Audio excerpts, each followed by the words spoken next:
Was it recording already? Yeah, it's recording. You can edit that out. Yes, I can, but I don't have to, but it's fine. Hi guys, welcome back to my channel. My name is Ejelonu, and I have with me here my dad.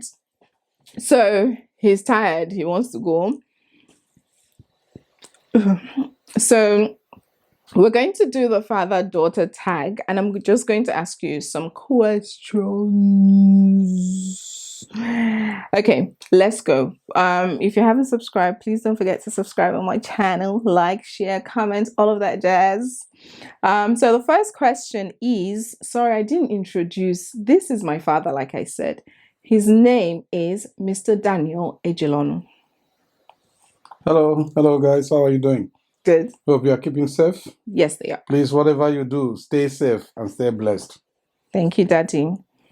Okay, the first question is, how did you feel when you found out that you were going to be a father? Well, that's $1 million question. I wish I prepped myself for this, but however, I'm going to give you an answer off the cuff.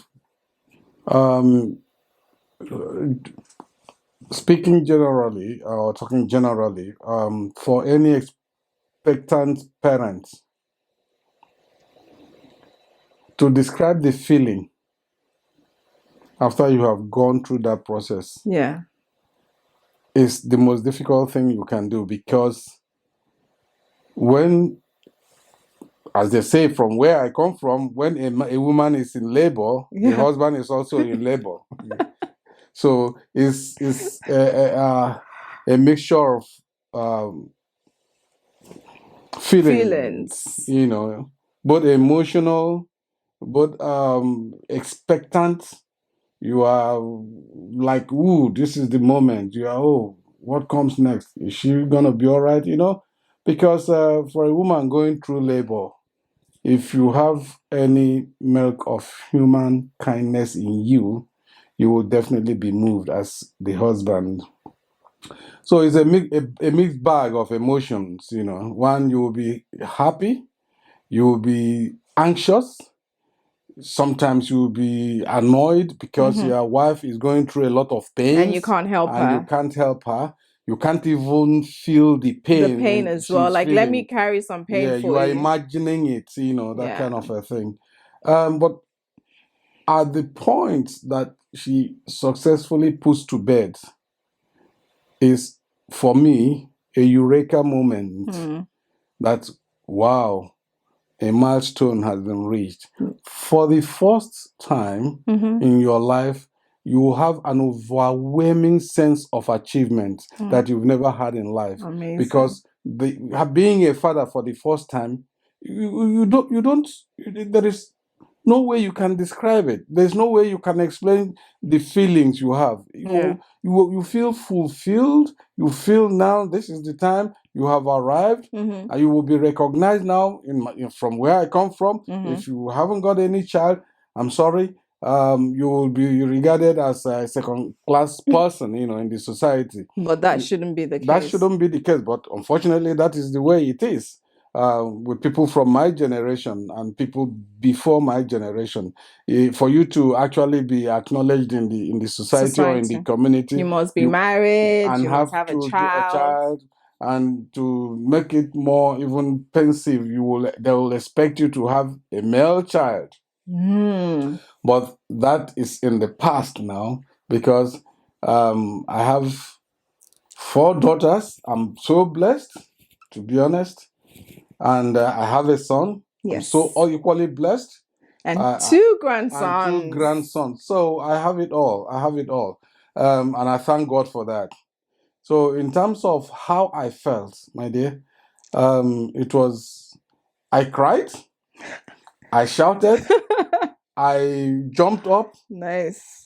You know, I can't just start putting it in one sentence, my feelings. It was a mixed bag. Overwhelming I was feeling. overwhelmed. I was in tears. I was like, wow, me of all people. And when I saw my first baby, she was like a chip off the old block. I said, yes, I did it. I did this, you know. His carbon copy. So, in answer to your question, Mhm. it is always a very nice feeling. Nice, Very nice. nice, very nice. Okay. Next question. What do you like about being a dad? Number one, as I said, it marks a new chapter in one's life Mhm. because when you have children or a family, they become the centerpiece of your life. Mhm. Everything you do, your actions, you are going out and coming back, is going to be centered around them. Yeah. So it is a question of you now reaching a different milestone. You now expect to live the experience because it's a very different experience from when you didn't have any child. Mhm. And if you are the type that is very close to your children, the joy you derive by interacting, playing, rolling on the floor with them, you can't even get it anywhere. It's always very, very hilarious sometimes. Can be hilarious. I remember you when you were growing up, my mother, your grandmother, Yeah. used to call you pichum pichum, whatever that meant. I don't know. I don't know. Either because you were always sulking or sucking your bottle and all that. So pichum pichum took over your name. And in those days, when you were very little, the best time of my, the best time of my day is when I lap you. Yes, I always have you on my laps. Yes, I actually remember that and I actually enjoy it. And also when you're eating, you tend to call me to come and eat with you. Yes. And I also remember when you're reading newspaper. So I tend to come from the bottom and then look and lay with you while you're reading newspaper. Yeah, you can't replicate that, because it's something that comes naturally. You are bonding with your little ones, and they are part of you, so to speak, and you can see you in them, and they will see themselves in you. So the feeling and the intimacy grows by the day, and you are looking forward every day to when you will go back home to lap and play and roll on the floor with your little ones, Yeah. Okay, next question. Let's pick something else that is. What do you teach your children about love? You know, I always believe, and I still believe, that love shouldn't be anything materialistic. Love should actually come from the inner soul. And when you are in love, you do not find any faults. As a matter of fact, love transcends every other bond that you have with any human being if you're actually in love. And when you are in love, you don't find faults. There are faults, But you don't hammer on it. Hammer on it or start exaggerating them. Exactly. You may mention them, but you're not going to hold it against the person. Exactly. It becomes an opportunity to learn. Exactly. It becomes an opportunity to know whoever you are in love with the more. Yeah. And then if the other party has a similar outlook in life, I mean, because nobody is perfect, like you said earlier. We are bound to make mistakes. We are bound to make some things that will either or say something or do something that will offend our partner. Again, the cheapest and easiest words in life for me is saying I am sorry. And if you say that genuinely and mean it and show it and act it out, possibly penalize yourself by doing something extra that you were not doing before, that's all love. Yeah. Yeah. So that's my understanding of love. Love should not be based on material things or how wealthy your lover is or how educated he or she is. It's something that is supposed to be symbiotic, flow from one end to another and vice versa. Good. Nice answer. Nice. What did before the next question is, what did your father teach you about love?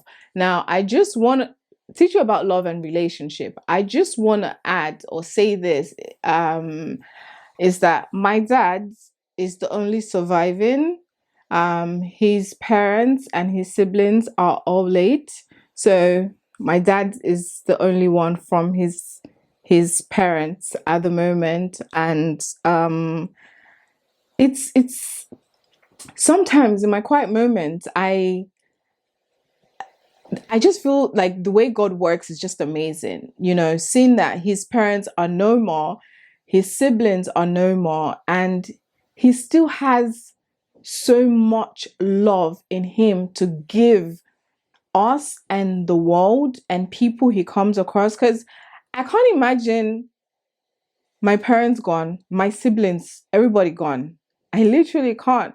So sometimes when I talk about the fact that I'm not afraid of death, or and that's because he has shown how strong he is and how strong we can be. It doesn't mean we don't have our days. We have our days, but the fact that, I always say this, the fact that you're still alive, that's God giving you another chance.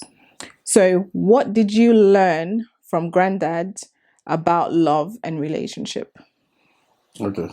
I think, to be honest, I was closer to my mom than my dad, which is expected. Usually, yeah. It's expected, obviously.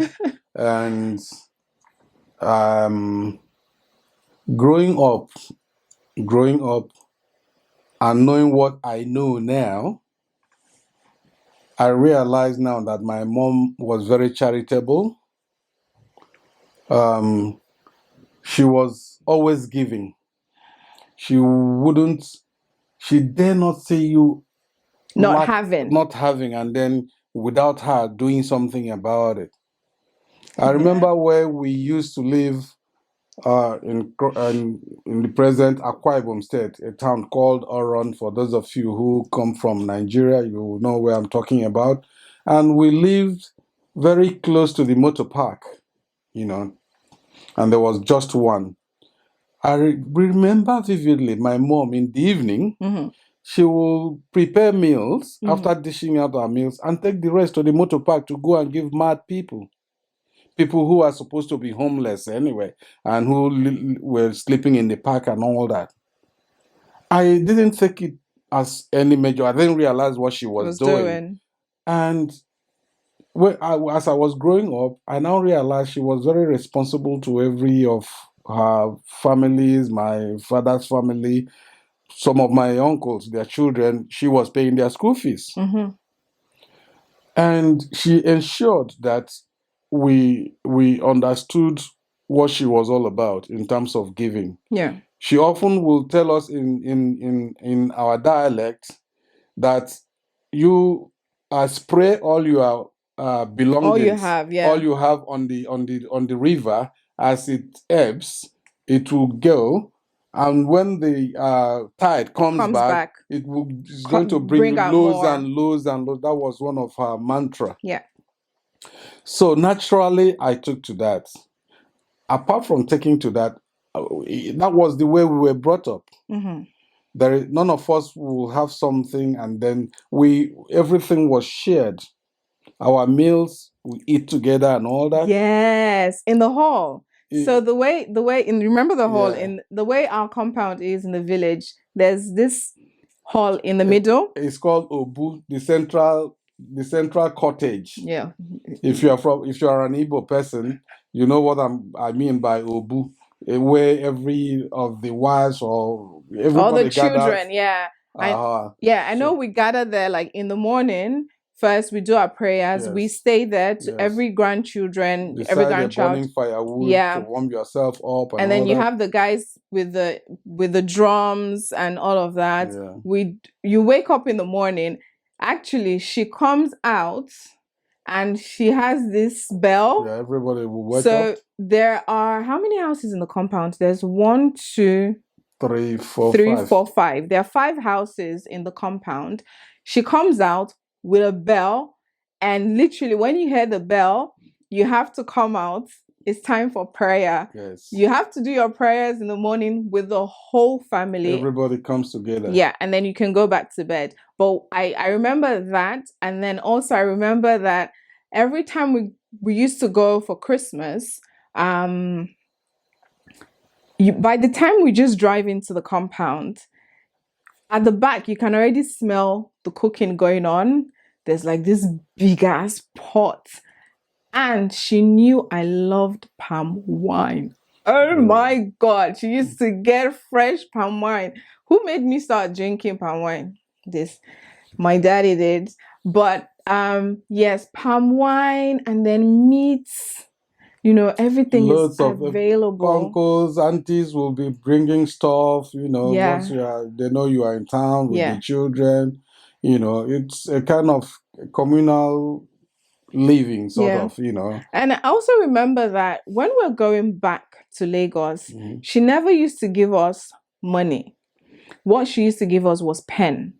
So it symbolized like, when you get back, make sure you're focusing on your studies. Exactly.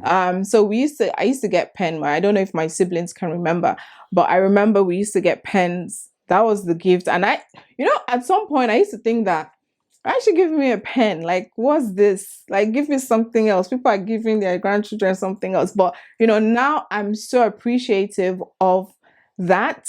And I feel like, the way life works and things work and God works. I've spoken about this on Instagram. When I did my Q&A, I said the best gift my parents have given me is my education. I feel like her giving us that pen, it's a way of God just sort of like paying back, equipping my dad and my mom to be strong enough to be able to provide us good education. True. That's how, I don't know. I just feel like that's how it works. My grandmother was very fascinated about education, although she was, in quotes, illiterate. Yeah. But she made sure she could write our, names. She can read the Igbo Bible. And if you are not any of her children, she would like to communicate with you in English. Yeah. She's always, mixing it up and making sure that you understand what she says. Yeah. And for that, she became very popular in the village. And that was who she was. She accommodates everybody. And although you dare not cross the line in terms of, you've gone out and you're not back. Or you didn't tell her that this is where I'm going. She's no, you don't. No, you don't do that. You don't do that. Next question. What is your fondest memory about me? I think my fondest memory about you was actually, when I left for America. Yeah. You were still like very little. I went to America on a visit. I spent about 5 months there, thereabouts. By the time I came back, wow, I realized I had a beauty queen in my hands. I was highly elated. And not sooner from then, your kid brother arrived. And the semblance, you can't just miss it. So I was like, wow, do I own all these things? Are these mine? Because your brother was very hairy. Yes, he's very hairy and handsome. Ooh. I was one of those in Nigeria then who had a buggy. Yeah. We had a buggy in the evening. We would just take a walk. people would just be, They'll be looking peeping, at us that these people Nigerians, and we're so light skinned then. light skinned, except your senior sister who was like dark me, as you. But you and your junior brother, I was always very eager to take them out, for people will just be, oh, come on, that. They'll even try to touch and all that. Yeah. So, yeah. And the second time was actually when you finished your master's degree. Mm-hmm. I did tell you that I'm proud of you, and I really meant it then. Thank you. Because in my family, I think you were... I was the first to have a second degree. Yes. And that was also a milestone. Although I did encourage you to go for your PhD, which I still insist you have to, because I know what I put in there. But Daddy, it's a fight for another day. We'll talk about that another day. We'll talk about that another day. We'll cross that bridge when we get there. Very soon, very soon. Okay. Okay, so that's your fondest memory about me. What's my fondest memory about you? I would say I have a lot. I have loads, because I remember things compared to my siblings who tend not to remember. I remember a lot. They'll not be happy to hear that from you. But they already know it, so hey. I didn't hear that. One of the fondest memory I remember was when I was 7. I would not forget from that age. I used to say, Daddy, I'm going to be an actress. Daddy, you're going to see me on TV. Daddy, you're going to see me on billboards. And my dad just to think, okay. So he just to say, okay, and encourage it. But then, as I was getting older, he just said, you have to study something else. You have to, which I'm grateful for. But that was my fondest memory, the fact that he would encourage me, and he would encourage me to read. So when I mean read, with his newspaper, the way I learned how to read a script was when my dad's reading, I will come and read what he's reading, and then I would go to the front of the TV and I'll stand there. Hi. So basically, like maybe 3 sentences from what I read in the newspaper, I'll go in front of the television, stand facing everyone in the living room. I would just start narrating, acting it out. So that's one of my fondest memory, because you all entertained me. And then we used to do Friday TGIFs. Well, we used to call it, you remember? Yeah. We just used to dress up. We used to listen to music and just dance in the house. To us, that was our Friday boogie down. And my dad had this turntable, you remember? Sure. So he used to play like old school music, and that was how I loved old school music. My other memory, or my other fondest memory with you is, which is, I feel like it's a good experience. A lot of people might not agree with this, but this, I feel like, helped me and my siblings. We're Christians, obviously at that time. Was that time, basically. My dad gave us our first alcohol. Now, that's why I said a lot of people might not agree with this, but this is what we did. It's not like we're encouraging it, but I would explain to you the reason behind it. And I would also tell you that why it has worked for us right now. So basically, when we were little, my dad would call myself and my sister, and my brother. No, you didn't give my brother at the time. It was just me and my older sister. So he would give us like Star or Gouda, whatever he was drinking at the time. He would sips, not that sips. Yeah, he'll give us sips, and he'll say, "How do you like it?" And if you've ever tasted Star or Hap or Gouda, you know that it's nice. It's actually sweet, right? But reason why he was doing that was he would say, "Do you feel funny?" He would give us few sips. And then if I say, "Okay, yes, I feel funny."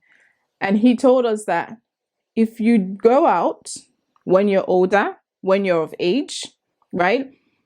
And you ever pick up alcohol to drink, even though you shouldn't, but if you do pick it up to drink, when you're feeling funny, that's when you should stop. And that's one of my fondest memory, and I really, really do appreciate it because of where I am in life, my siblings as well. We're not, I don't want to use a word to offend anybody, but we know our left from our rights, basically. And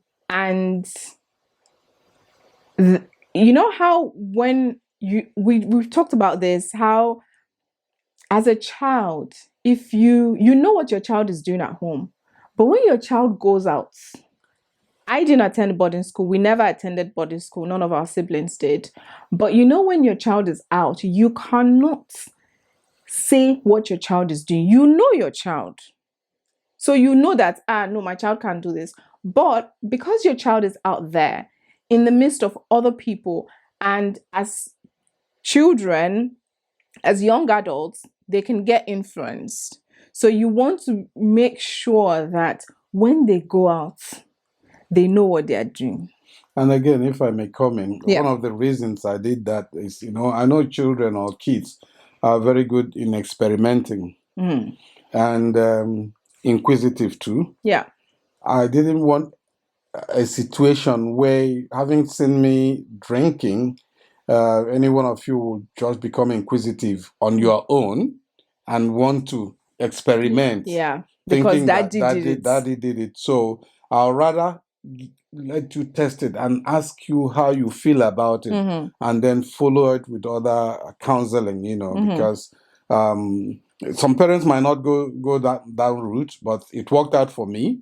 I'm so happy my children, none of them actually took to alcohol like some other individuals will do. And most often then, might be I'm having a bottle of Gulda, which was the end thing then after a meal, which has left this legacy here. Pot belly.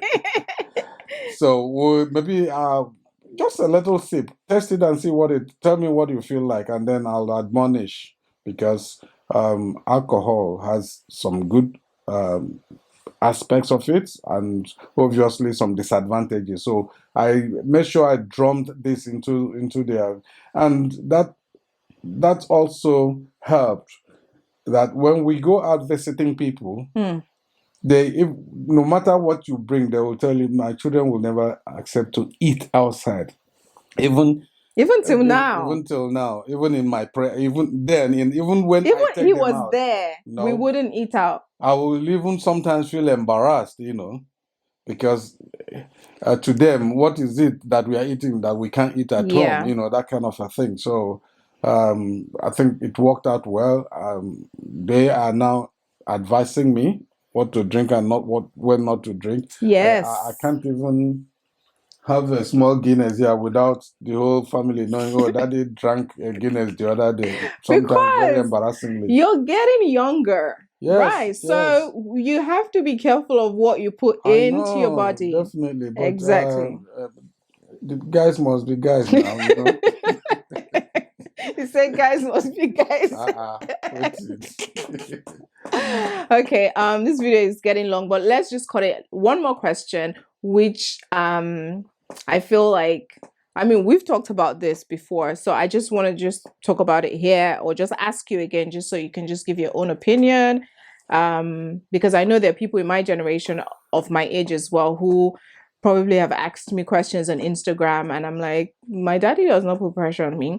So what do you think about, or how do you feel the fact that your first daughter is married, your second daughter, I'm 35 and I'm not married yet? Well, that's a good question, another pungent one. I am not worried about it at all, because I know when the right time comes, everything will fall in place if you believe in God and have faith. You are 35, definitely, but as far as I'm concerned, you are still a baby. So I'm not worried about that, and obviously I cannot push any of my daughters I'm always very jealous, but with open mind. If the right man comes and it's the right time, go on your knees, petition God to direct you. And if that's what your heart desire is. Sorry, it stopped recording, but now it's recording. I don't even know where we stopped. So basically, how do you feel about the fact that I'm not married? So you started saying you don't have a feeling about it, but you trust God and I believe I have faith that at the right time, Mhm. it will happen. It will happen. Okay. Yeah, just keep on. So, for everyone out there, either a teenager or a parent, God's time is the best. Absolutely. And if you have faith and understand that for all our enterprises, there is somebody above who has destined us to be where we have to be at each point in time. Yes. Then you don't have to worry. You don't have to even lose sleep about it. And as far as I'm concerned, at God's own time, you will get married. Yes, and it will be sweet. Amen. Sweet. Amen. Yes. Okay. That's the end of this video. This video has gone long, and I do hope you guys enjoy this video. I hope you can take one or two nuggets from what we've shared, from what my dad has shared, most importantly. If you have any questions, he's promised to be on my channel again. If you do have any questions, please leave them down in the description box, and also my email is on the channel. You can send me an email if you don't want to leave a comment, if it is private, and we can and we will discuss it. Do you have anything to say before we leave? All I can say again, my people, stay safe. Yes. Stay blessed. Yes, remember we're looking over there. And it is my prayer that this pandemic will come, and at the end of it all, we will live to tell the tale. Yeah. Thank you very much for watching. Thank you guys for watching. Please don't forget to subscribe, to like, share, and comment. Until next time, stay blessed. Bye. Bye, guys. See you.